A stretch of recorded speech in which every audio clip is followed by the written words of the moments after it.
Plants vs Zombies is by far my favourite gaming franchise, and it's not even close. I was just 5 when I first played the original PvZ on my dad's laptop, and since then I've played the life out of every major installment in this series, with the exception of Adventures, because who actually played that game?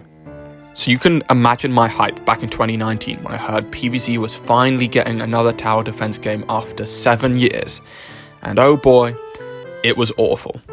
I'll assume most people invested enough in these games already know the whole story, so I'll spare the details, but for those still curious, basically, the original PvZ 3 beta looked like shit, played like shit, stole the entire UI of Clash Royale, and even its orientation.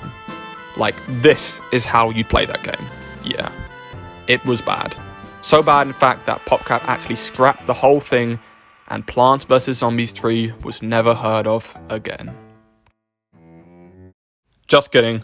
2 years later, and bam, Plants vs Zombies 3 re-releases on the 17th of September 2021 in select regions because I guess the Philippines really like PvZ or something. So anyway, the game has obviously been completely remade from the ground up. For one, the art style doesn't look like a complete abortion anymore. You can actually plant sunflowers, and the game is back to the normal landscape format. So overall, good stuff. Even with these changes though, the game still had a long way to go. But given a few soft launches over a few years, the game improved over time, building on the foundation of its predecessors. And on the 17th of January this year, PvZ 3 released to app stores to massive critical acclaim. So we did it, ladies and gentlemen. PvZ 3 is saved. PvZ 3 finally launches to fans' delight, and for the first time in years, the fanbase met eyes with PopCap and accepted them back as the brilliant company they all knew they could be. It's what I would be saying if this game wasn't garbage. Plants vs Zombies 3 Welcome to Zomburbia has to be one of the worst examples of soulless corporate greed since Clash Royale added level 50.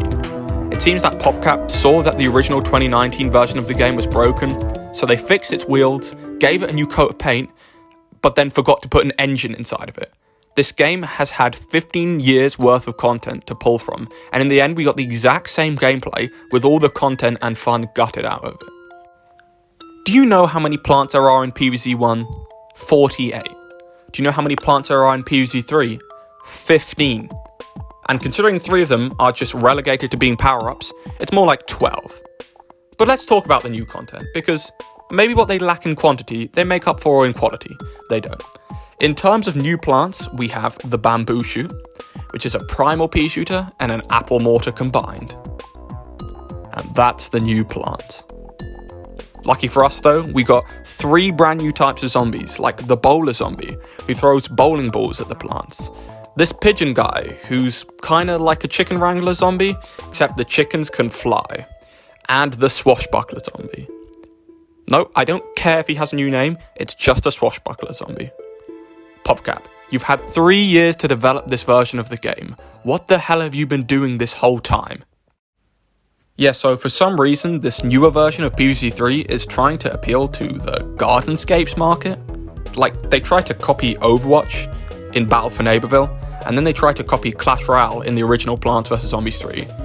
And while I kind of get those two to an extent, Gardenscapes, really? Like, when I think of the Plants vs Zombies fandom, I think of a bunch of kids, teenagers, and some young adults. Now, please correct me if I'm wrong. When I imagine the Gardenscapes audience, I imagine a bunch of 40-year-old women playing on their iPhone 7s in between taking Timmy to preschool and sucking off their husband. Can someone please tell me where the overlap between these two fandoms are? Being a PvZ fan in the last half a decade is like watching that show from when you were a kid, except the show keeps getting remade, and with each remake the life is sucked out of it just a little more. I'm not asking for them to remake PvZ 1, but I'm definitely not asking for them to make Gardenscapes 3. Change in a franchise can be good, yes. I mean, if PopCap just stuck to tower defense like the first 2 games, we'd never have masterpieces like Garden Warfare 1 and 2.